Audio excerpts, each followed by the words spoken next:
Welcome. You're listening to Sports Econ 101, the show where we discuss sports topics from a business perspective. I'm your host, Edward Brown, along with my co-host, Vern Glenn. Hopefully FP will join us here in just a minute. Russ is off today.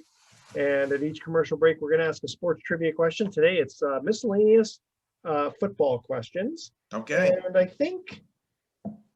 don't know, some of these might be a little hard.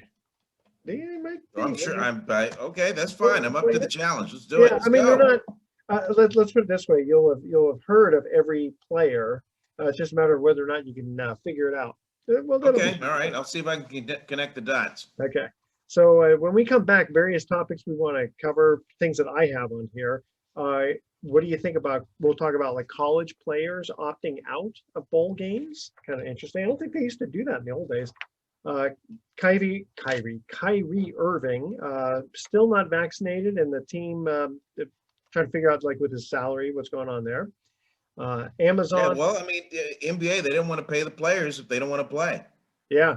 Well, it's either get the vaccination, yeah, or you're not playing in the NBA. It's just as simple as that. Except that there's a little tiny bit of a twist on this one that we'll get into in the next segment. And then California State Housing Authority is declaring the sale of Angel Stadium illegal for not following the, quote, Surplus Land Act, which we'll get into that. I got a few little notes on here. That is right in your wheelhouse, Edward. Yes. Oh, yeah. Well, it's a business related, yes. I've never owned a team before, so I don't know much about the Surplus Land Act. You have to kind of do a deep dive there, but we've got some comments about that. Amazon's evolution into Amazon's evolution into a major player in sports media is beginning to take shape. Oh yeah, 2022 or 2023 Thursday Night Football on That's Amazon. Exactly. Okay. This segment of Sports Econ 101 is sponsored by Pacific Private Money. Check them out, pacificprivatemoney.com. Don't touch that dial. We're going to be right back. Welcome back to Sports Econ 101. Edward Brown here, along with Mr. Vern Glenn. All right, first, so we were a few topics we were talking about here. So Kyrie Irving, okay, right now he's still not vaccinated. And interestingly enough, the team has opted not to allow him to play on the road, but they still owe him, half of his $35 million salary. So Sure. He plays in Brooklyn. That's one of the states where they have said, if you're not vaccinated, you can't be in the arena playing. Okay, so from that end of it, he would, give up half the games because it's his choice not to get vaccinated. But he's saying, hey, listen, I'm willing to play on the road.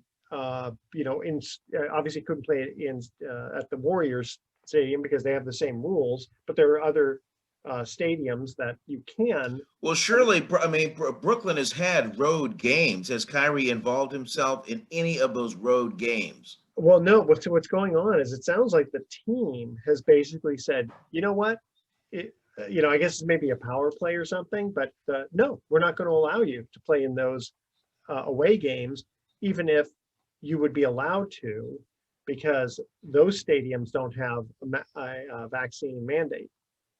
All right, so this is the team indoctrinating their own rule. It's kind of you're either with us, yes, or you're not a part of it at all. That's right? What it seems like, yeah. And interestingly enough, though, because it's the team that has opted to not allow him to play, they are still going to owe him half the salary. I think it would be different if Kyrie were to say, well, hey, if you're not going to let me play at home, then I'm not going to play on the road either.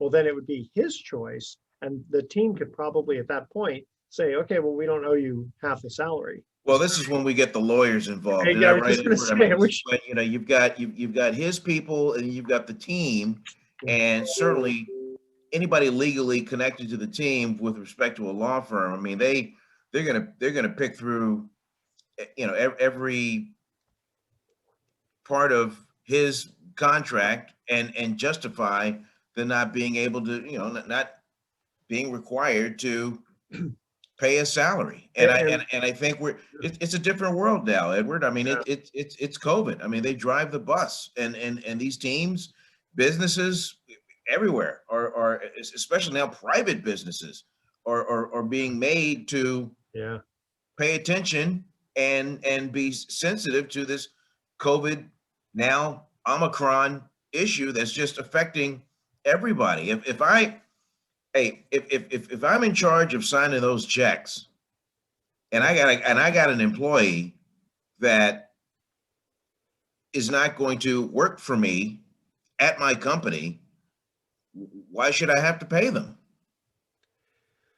Yeah, I can see definitely both sides. Okay, if I'm management or ownership, I could easily say, you know what, we're not obligated to you even for those other half, Right. because you have to go on the airplane with us and be in that closed quarters. And if you're not vaccinated, then hey, you can infect Yeah, everybody. well, So from the you're medical putting other members of the team at at risk. risk, Yeah. and you just can't do that. I mean, one person is not bigger than the rest of the team, and Now so what? and it's his decision.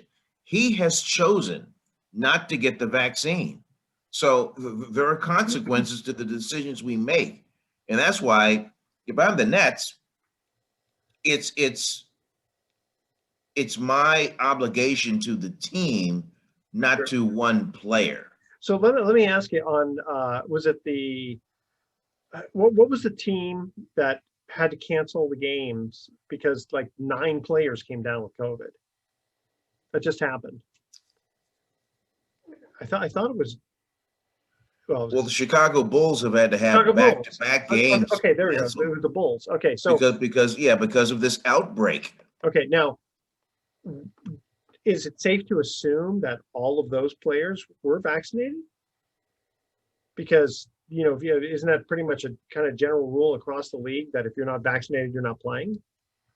I don't know. I'm not sure, but we'd have to go to each team. I don't know if it's an each team type of thing. Mhm. And if they're playing at Chase Center, if you're not let's say the team says, sure, you can play if you're not vaccinated, but they wouldn't let them play at Chase Center in San Francisco because the Warriors in the city of San Well, Francisco. I mean, here's the issue. You can be vaccinated and be exposed to an infected individual, and then yeah, then you're faced with a whole bunch of problems because you're not, even though you're vaccinated, you're expected to wear a mask indoors, whatever, and things are ever changing. We live here in California now. They're about to put a mandate on wearing a mask indoors now. They're about to go back to that for Exactly. Yeah. everybody, So whether that's you're why it's kind vaccinated or of, boosted or not. yeah, and I've always said, listen, I'm not anti-vaxxer, but it seems kind of weird because it'd be one thing if it was like,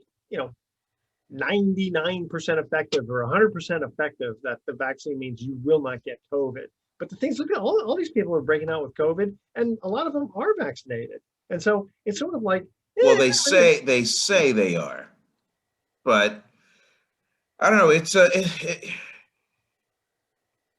I just wish that folks would look around and realize that, and ask themselves, am I putting somebody at risk by,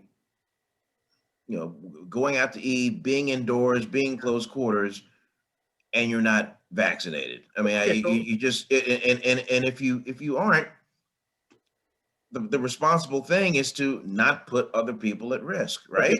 but what if you are vaccinated and you still get COVID?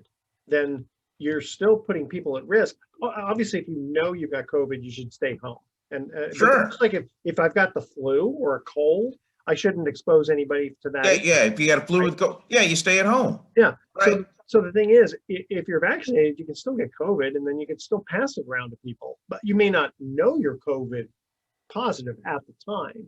So even people who are not vaccinated, if they don't know that they have COVID, right? I mean, we're talking about whether you not know you have it.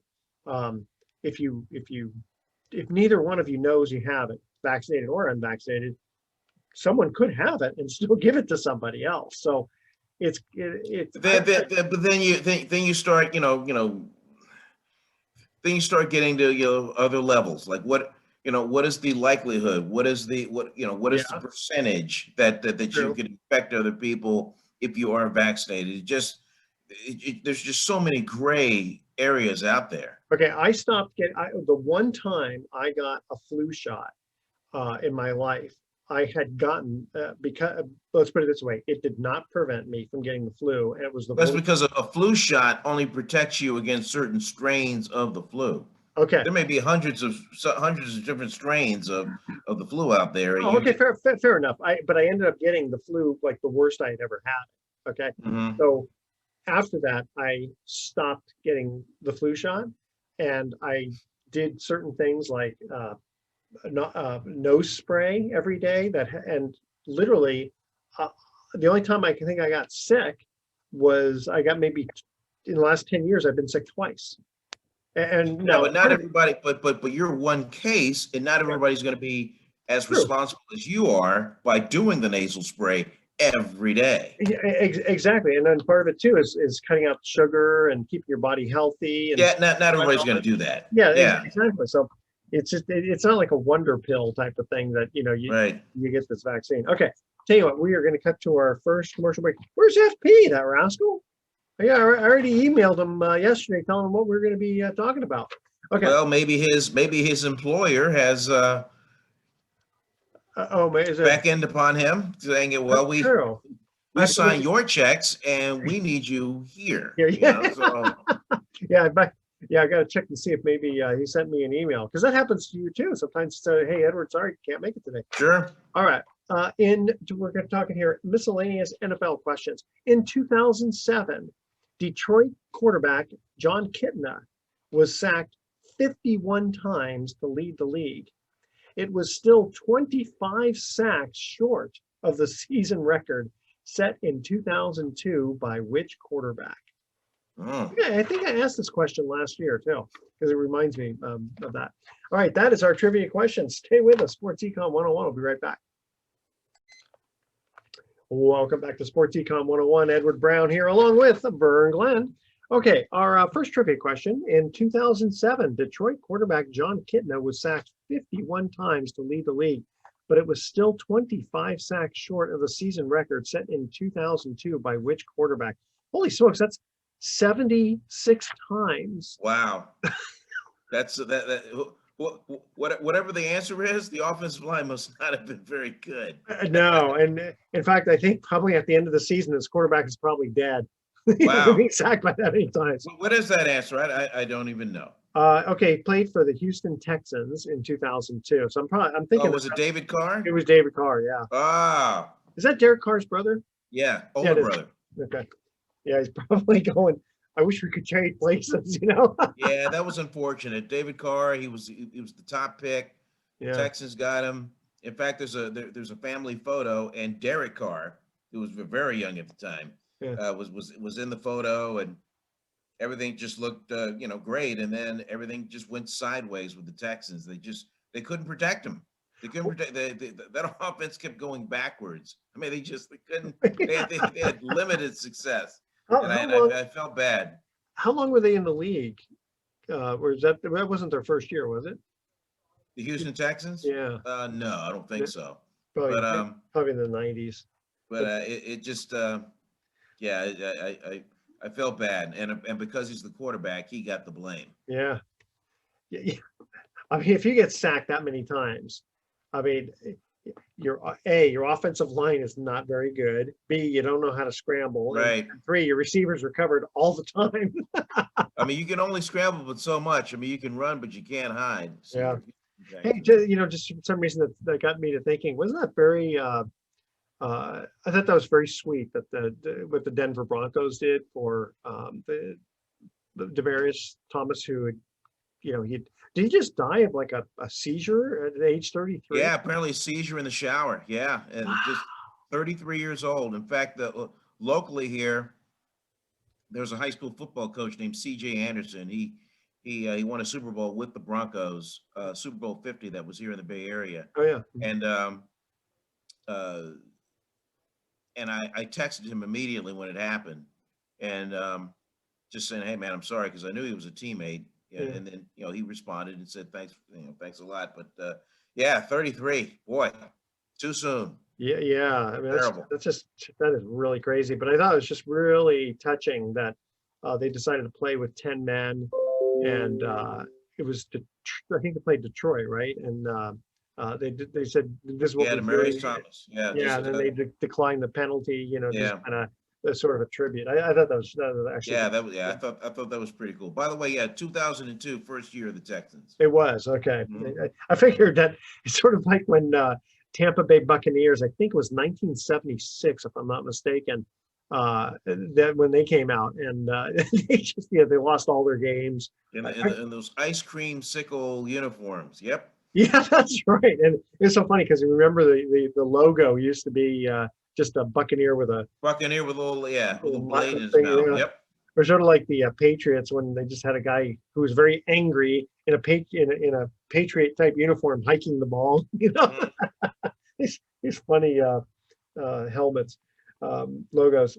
Okay, so Vern, what's your thought about college players? Some college players opting out of the bowl games. I got to think the only reason is because they want to make sure they don't get hurt before they go to the draft. Well, you don't want to. I mean, if you're deemed to be a first, second, third round draft pick, and you're projected to go that high, which would mean, I mean, you're in, especially if you're a first round pick. I mean, you're entering a realm where you could have generation wealth from the time that you're drafted. So and so to have that on the line, and in one game you get an ACL or something like that, then Uh, it's over. yeah, That because they're doesn't hurt your draft. It doesn't so much hurt your draft status. I mean, you may not be drafted at all. yeah because So there's a lot of risk there, and business decisions have to be made. And because so, you got to figure that their draft status has been determined already. So that whatever oh they yeah, they know. pull, Yeah, unless they know they would have shopped around for agents, and that's that. You can't really officially sign, but there's an agreement that once you declare or your college career is over, then you go with this agent, and then the process begins, because the agent a lot of times will provide your trainer, your nutritionist, the workout facility, and there's plenty out there to get you ready for the NFL Combine before the draft takes place. So it just becomes a business, and your body is your most important asset. So you have to take care of it. And and in kind of a semi-related thing, hey, if you're a college coach and you've been in the living room and you get these players to sign, and they're coming to play for you, and then XYZ University gives you a 10-year, $100 million contract to go coach them, and you just leave, yeah, then where's the commitment there? none. So I mean, it's just happened. There's so many coaching vacancies that have happened. Oklahoma, USC, Notre Dame. It's been a coaching carousel, and so thank goodness the players have the transfer portal that they can go into, and without penalty, you can decommit and transfer to another school, and that's what's been happening. And Urban Meyer may be he'll be owed a lot I of think money. Urban Meyer sticks around. I think There's some people that are calling for a Z after 1 year, and I get that, but I think you have to look at the big picture. I would be very surprised if Jacksonville moved on from Urban I Meyer. mean, how about you'd have to kind of look at it and say, how much of it was his clock management and his time play Well, selection. unfortunately I cover the um, I cover the Niners, and that pretty much has my focus. And so I don't know what is happening in the day-to-day operations of the Jacksonville Jaguars. So um, 4 interceptions I won't don't, help. I think, my personal opinion, I think Urban Meyer could go into Jacksonville and and run that team as if he was the coach at Ohio State, the coach at Yeah, Florida, with these teenagers and young 20s. But now he's coaching grown men. He's coaching paid professionals, and it's just, you just can't. First of all, you have no leverage over a player like you would be if yeah, you were a college coach over a player yeah. to get him to play harder. And And on the side of the players, I believe they are playing hard. It's just that some teams are stronger than others. Yeah. And every once in a while, the planets will align just right, and Jacksonville can win a ball game. Mm-hmm. And it's happened. So I mean, look at Detroit. They even have a worse record. yeah. And the rules aren't that much difference in college versus pros. And the 1 foot is not. That's more of the player doing what he needs to do. There's not much. I mean, I'm trying to think of what major rules would be different in college versus pro that would make a coach differently. You know what I mean? I don't think I don't think you. What changes is at the NFL level, your coaching staff is bigger. You delegate more authority, Okay. and it's just a bigger deal. Unless you're, say, like in Alabama, and where you can afford an expansive coaching staff.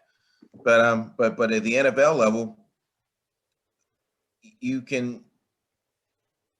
You have to give authority. I mean, to a defensive coach, be your defensive coordinator. Yes, they report to you as the head coach, but it's not like college where the coach can kind of just roam around and just put the heads on and just take over offense and defense and have a little bit more control over the player. Yeah, but in college they still have.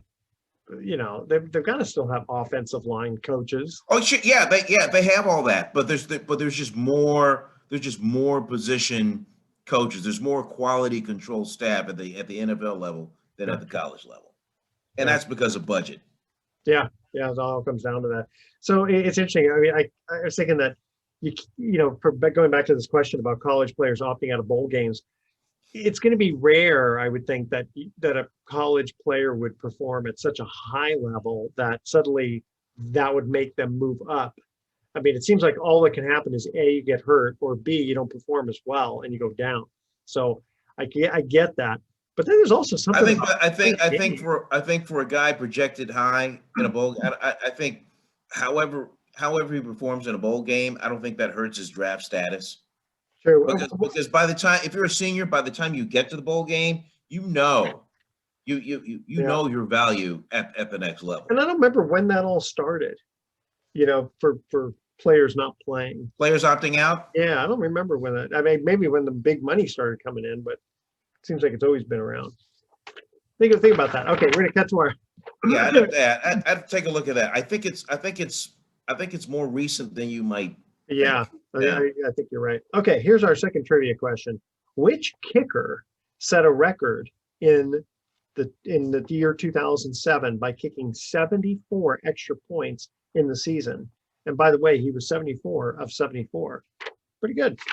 All right. 74 an extra point in 2007. Wow. Yeah, that was back when they kicked from like the 5-yard line or something, but still. Yeah. All right. Yeah. Now it's now you're seeing more extra points than ever now. Absolutely. All right. Stay with us. Sports Econ 101. I'll be right back. Welcome back to Sports Econ 101. I'm Edward Brown along with Vern Glenn. Let's see here. Second trivia question was, which kicker set a record in 2007 by kicking 74 extra points in the season? Wow. And I'll give you a hint if you don't know the answer already. He kicked for the Patriots. Adam Vinatieri? Now, see, that's what I would have thought, but I think he left by then. Oof. Right? Remember, because then he went to the Colts? Right. So I remember Vinatieri because he just killed our Raiders in 2001. I remember because it was a snowy day. I remember exactly where I was, too. It was I was there. Yeah, you were there. But yeah. Cold. Yeah, it was cold, and the snow was coming down sideways like this, not like this, like this. Yeah. I got to say, even though I didn't like that he beat our Raiders, that's probably the most clutch, hardest field goal anybody's ever kept. The snow, the wind, the blah blah blah, and I just got goes right through. Yeah, it was clutch. Yeah. All right. So, which kicker was this? Oof. Blanken. Steven Gostkowski. Wow, I forgot about him. Forgot about him. Yeah. That's what I thought. I go, a couple of these questions are going to be a little bit hard. Okay. So now we've got here Amazon, the evolution into being a major player in sports media, and it's beginning to take shape as the tech giant AI's studio shows that could potentially compete with daily lineups at ESPN and FS1. Holy smokes, what's going on with Amazon? Well, I mean, maybe Amazon is looking at Hulu and saying, well, Hulu has live sports. Well, why not Amazon? So Amazon's got almost 120 million subscribers, and it just growing by the day. And since they seemingly have more money than Fort Knox, Yeah, why not do a deal? And so they did with the smart. NFL. And so they've acquired the rights to Thursday Night Football. Yeah, So you're gonna, if you pay your $119 annual fee for Amazon Prime Video, you'll get a chance to see Thursday Night Football in the year. It could be next year or the year after, either 22 or 23 is when, that will certainly kick in. And so and Thursday that's night. just kind of the way it is. It's no longer the big. Well, it used to be the big three: Yeah, CBS, NBC, ABC. yeah, Now and then it was the big four: Fox entered the yeah. play, and now you're just seeing these cable companies and these big video companies coming into play, And then the like NFL could just kind of like Hulu and these other business. In fact, with Amazon, they've already broadcast a couple of New York Yankees games. yeah. I mean, I could see the NFL just kind of licking their chops, kind of, okay, who's going to be the high bidder for this one? And it's Yeah, like, sure. Why I not? remember when Thursday night football came about, first we were kind of going, gosh, I mean, we got Monday night football, but Thursday night football seems to be pretty darn popular. Yeah, in fact, CBS originally was the home of Thursday Night Football. It Oh yeah. was a big campaign. It was like my first year at the CBS local affiliate. So 2012 was my first year there, and yeah, it was a huge campaign. And then for whatever reason, it just got to be too much, and CBS had to give it up. Then Fox came in, Yeah. and so the Fox crew kind of has Thursday Night Football, and now plenty of dollars, plenty of wealth to spread around. Yeah. I mean, even, I don't remember when they came up with Sunday night football, but that, it's fairly recent. Yeah, still that's an NBC deal, Sunday Night Football. Yeah. But people's viewing habits have changed. More Yeah. people are jumping to cable more than your traditional rabbit ears to pull in like your regular, and they're just finding other ways to get to these games. And now that you have tablets and cell phones and stuff like that, you can watch those games. You Yeah. watch them in the car on your phone. Yeah.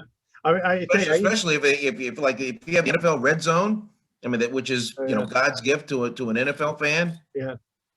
Yeah, I mean, you watch it anywhere.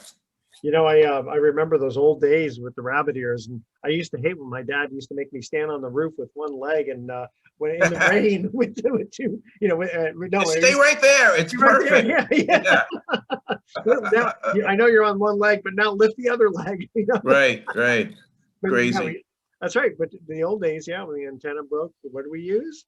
A coat hanger. Yeah, coat hanger, tin foil, anything Yeah. to just try and get that signal.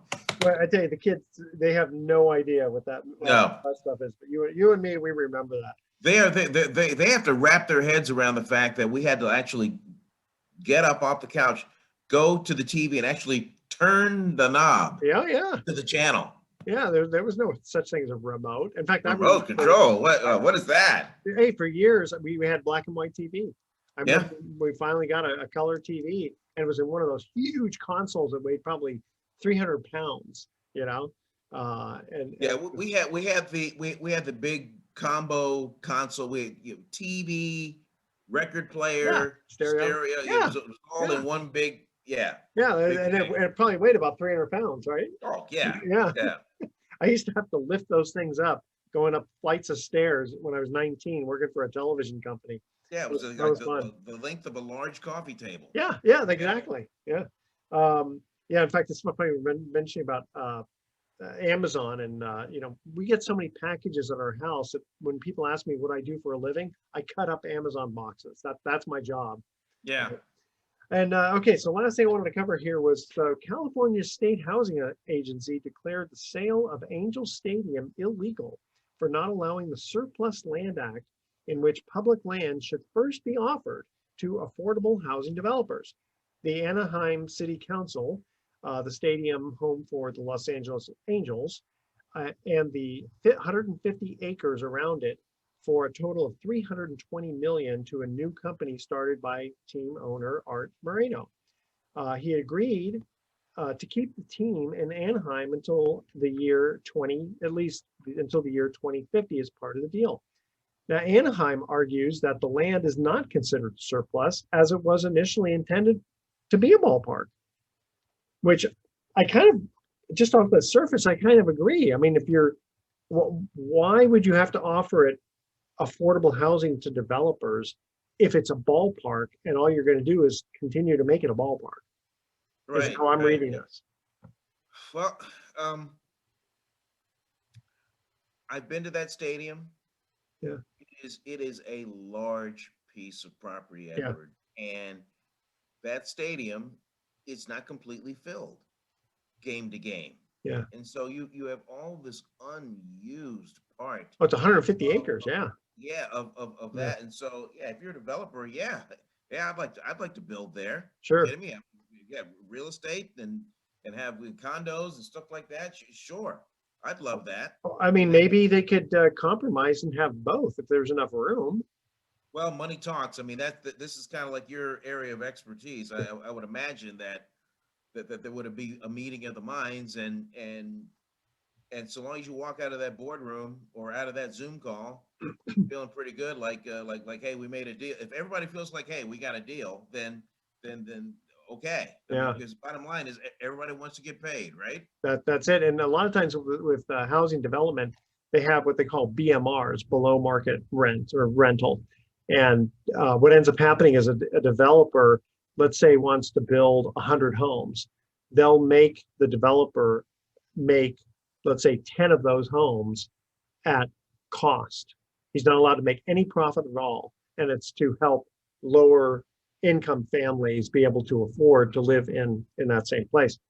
What gets kind of crazy, though, is what they call park in lieu fees. So what happens is the county, usually a county or city, says, okay, Mr. Developer, yeah, we'll let you build these 25 homes, but because you have this space, you also have to build a park for the public.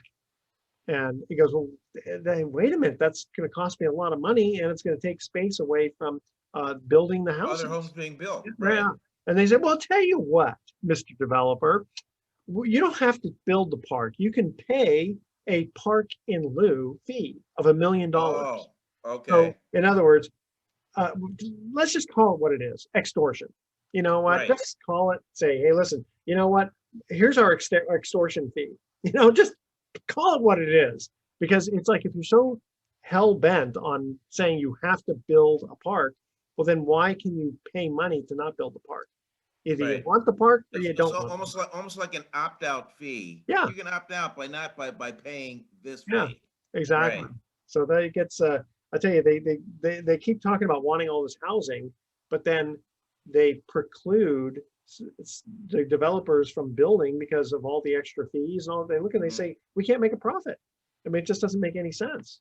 And how do you force a company to build a house if they can't afford to pay their employees and the supply chain? And the cost of lumber at one point went up 4 times during the summer. You remember that? Right. Yeah. I mean, it came back down, but then now gas is up, and it's ludicrous. Yeah, these are things that you certainly know about, but these are things that I think the average person doesn't think about. The production costs to build some sort of development, and I don't really know how it works. You can probably explain it better, Edward, but for the developer that spends all this money to get something built, yeah, how long does it take for that developer to make her or his money back? Usually it's the last few houses. Yeah. In fact, you ready for this? Now, the people around the country won't understand this, but here in California, in Northern California, there was such an anti-growth type of issue that I was involved with this company where they had 535 acres and they wanted to build on it. And the environmentalists and the county and everybody was so hell-bent about, attacking them. The developer had to donate 500 acres to open space in order to build on 35. Wow. So they built 80 homes on 35 acres in a little cluster. Can you imagine that? Wow. No. And It's just so foreign to me. Wow. Yeah. That's just, wow. Yeah. I mean, can you imagine, like, you want to build something on your house or you want to remodel your house and they say, nah, tell you what, you gotta give half your house to these people over here so that they can live, And oh, by the way, you gotta let them do drugs in there. And you can't clean Wow. up, I'm being a little facetious, obviously, but Right. it gets a little frustrating when they have, in fact, when we did remodeling some years back, we got all the permit fees, and part of the permit fee was road blah blah blah, and I said, wait a minute, that's what we pay our real estate taxes to fix the roads. They said, yes, but if you're having trucks deliver stuff to your house, that's going to ruin the road, so we need you to pay for that. Right. Crazy stuff. Okay, here's our third trivia question. Who was the first player in history to reach 2,500 all-purpose yards by any means? Okay. First player in NFL history to reach 2,500 all-purpose yards.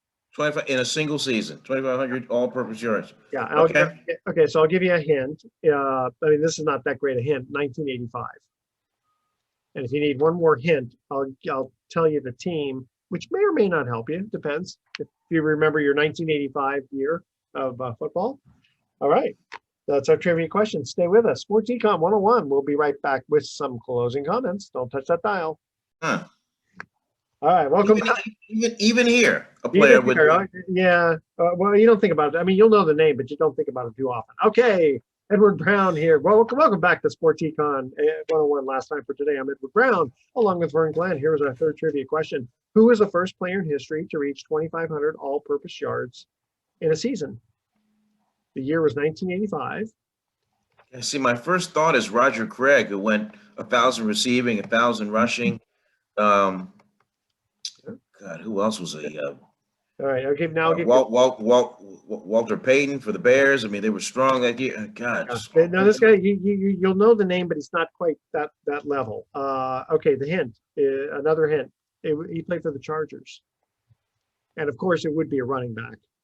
Mm-hmm. 5, 85. 3, 2. LT, LaDainian Tomlinson? No, LJ. Lionel James. Lionel James. Wow. Wow. I know. I wouldn't have thought about that. Okay. Are you ready for our thoughts of the day?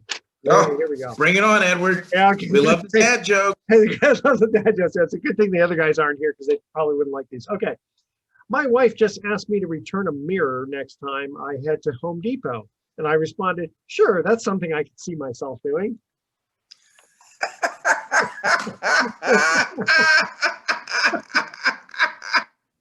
Wow. That's a good one.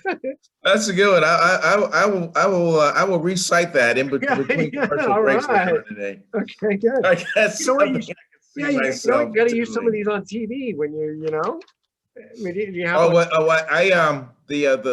no key one. That was a big one last week. That drew out a big laugh during the commercial break. Okay. Oh no, you got to do it on. You got to do it live. No.